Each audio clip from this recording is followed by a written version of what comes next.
Hi there! Thank you as always for watching my Samurai Japanglish vlog. Konnichiwa! Since I started this channel, I've been having many people mainly from Malaysia and Singapore watch my videos and subscribe with heartwarming messages.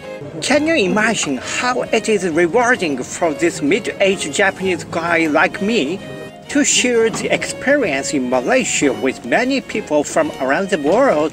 ありがとうございます。はい。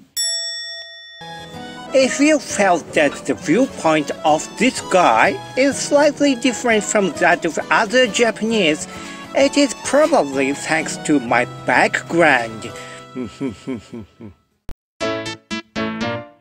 If you split my head and see my brain, maybe the structure of my mindset should be like this. 50% of my mindset is gonna be from Japanese. Yes, my nationality and ethnicity is Japanese for sure. And a quarter of my mindset should be the one coming from maybe Malaysia. I stayed in Malaysia from 2015 for 1.5 years.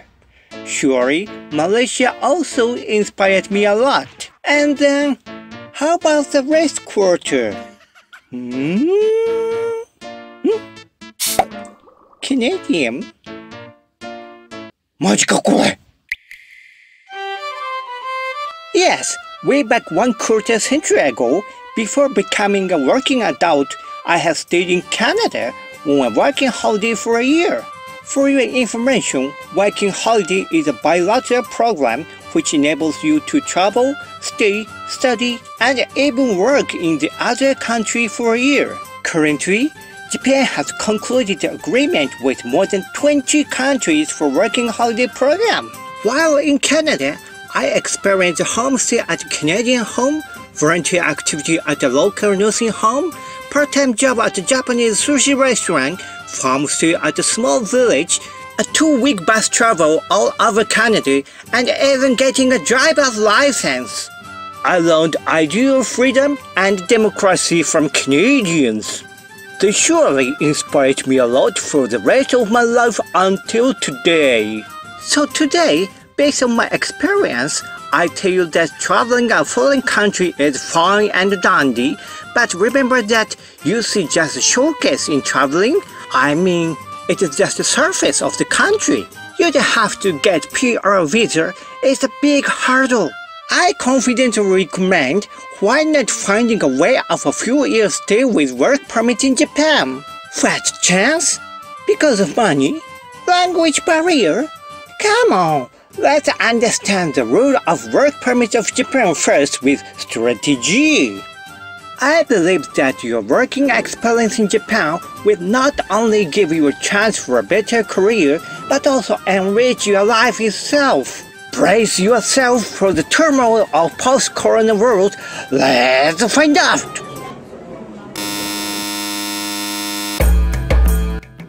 With the rapid decrease in population, Japan has been welcoming more and more foreign residents in the recent years. Do you know that currently, Japan has been accepting the 5th largest number of people from abroad in the world? Okay, so let me get to the point. How can you get a permit to stay in Japan? This pie chart indicates the ratio of each visa status by foreign workers in Japan year 2017. The number reached over 1 million, but it's quite a low percentage compared to other major countries like Malaysia. Let's see the previous chart. First of all, as an instance of specified visa, you can think of it as a spouses of Japanese, like an international marriage. Actually, it's the most established method to get a job in Japan, but here, I can't recommend that you guys find your Japanese fiancé for the purpose of staying in Japan. That's putting the cart before the horse. What about another one? Oh, general visa. In this category, you'll be qualified with it when becoming an international student in Japan. This one is also solid to stay in Japan. But as you know, main problem here is that it's too pricey. Other than this, there is a technical intern training. This is an easy way relatively, but it is only open for these 9 countries. Malaysia is not included, sorry. Even so, just for your information, if you study the system of technical intern training further and embark on the business as a local agent called sending organization to bridge both Japan and these countries, you might be successful in the future because Malaysians are mostly multilingual speakers. And lastly, designated activities. This one is somehow promising in the near future, but it's not active at the moment. In conclusion, here I suggest you target to working visa. Next, let's break down this to see if you are applicable. Okay, let's get started. Firstly, please find the classification of working visa in Japan. As you can see this from 1 to 6, professors, investors, and doctors. I'm afraid that this is not applicable group for most Malaysians, right? And then let's focus on number 5, highly skilled professional visa. This is a new category founded in 2015. This time, I will skip the details, but if you have a degree of undergraduate with top 300 ranking of QS or THE World University ranking, you might be prospective. It adopts point system that assesses your adaptability in terms of your degree, practical experience, age, and annual income. You can even apply for PR when you hold this visa for a year. But you recognize that it is category mainly targeted for special experts when you see the criterion. Therefore, I recommend you guys hear this time. The last one. Wow, what a long name! Engineer Specialist in Humanities International Service. Okay, let's call it ESI in short form here, and let me run it through from the beginning. Firstly, we discussed the classification of visa status for foreign workers in Japan, and I recommended that you target at working visa unless you have a Japanese fiancé. Secondly, among the categories working visa, I recommended that you target at ESI as your best bet.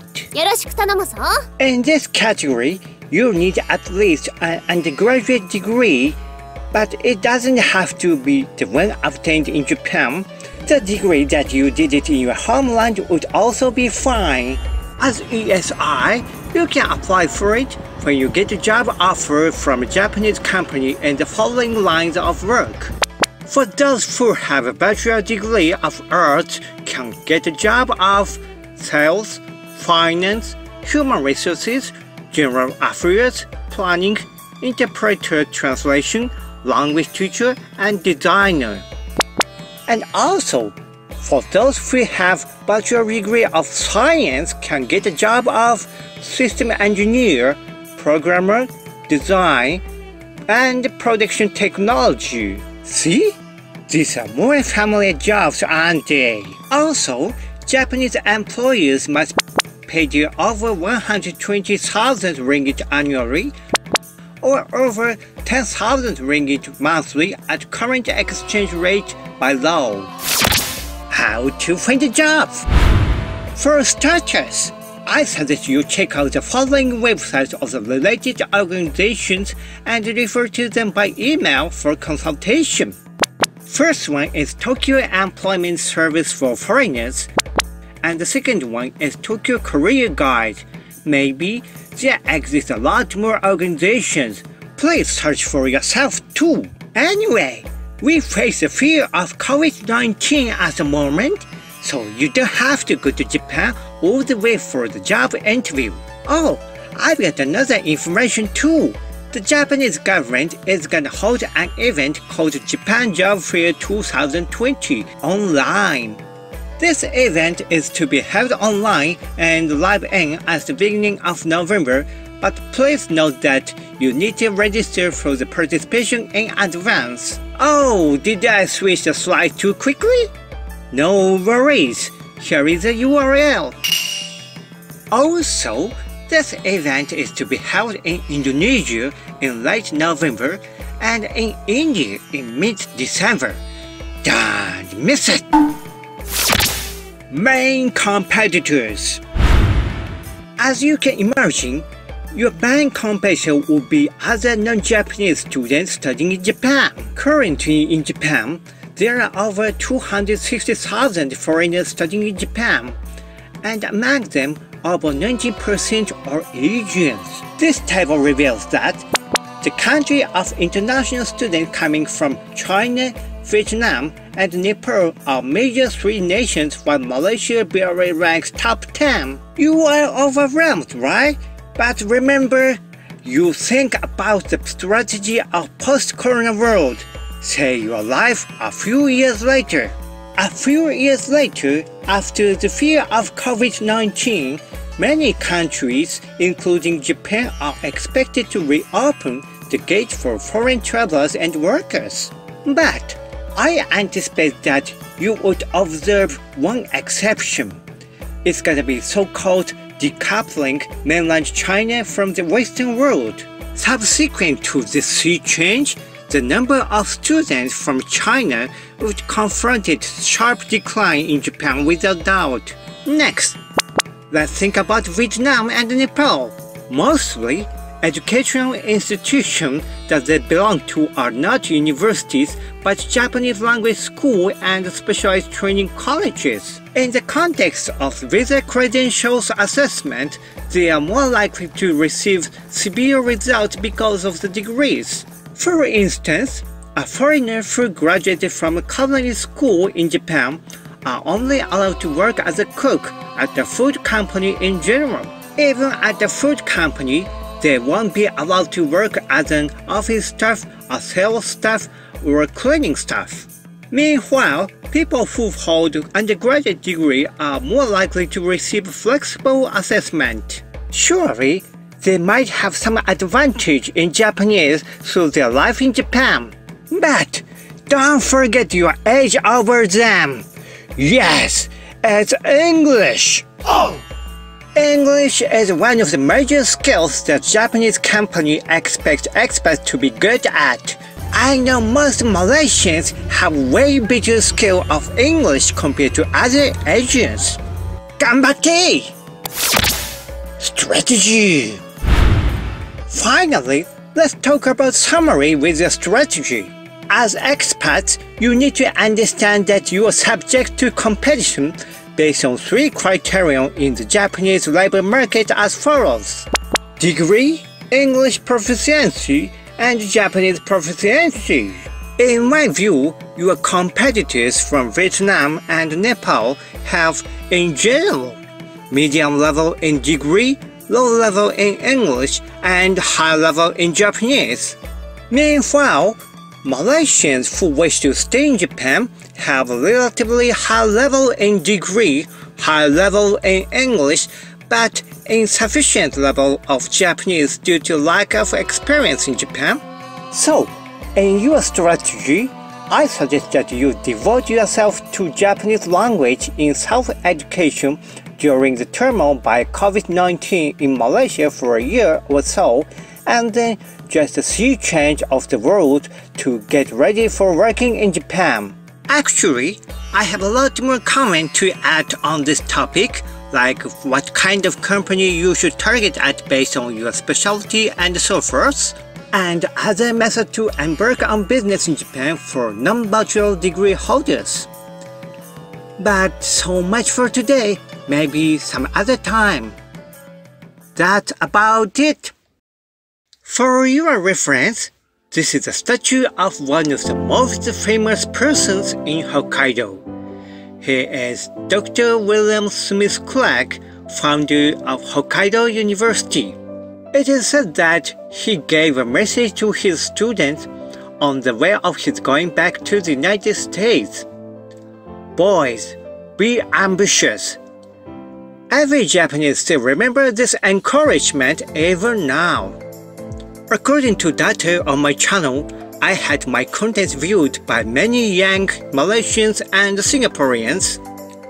I experienced working holiday in Canada in my 20s and international student in Malaysia in my 40s. I did ballet, so why not you ballet? Nothing is certain in your life, but it is always you who is the hero or heroine on the book titled Your Life.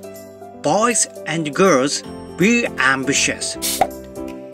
Let me also give this message to you guys today. I hope you guys find something new even during the period of turmoil caused by COVID-19 and brace yourself for the future. Have a great day! Japan Ballet!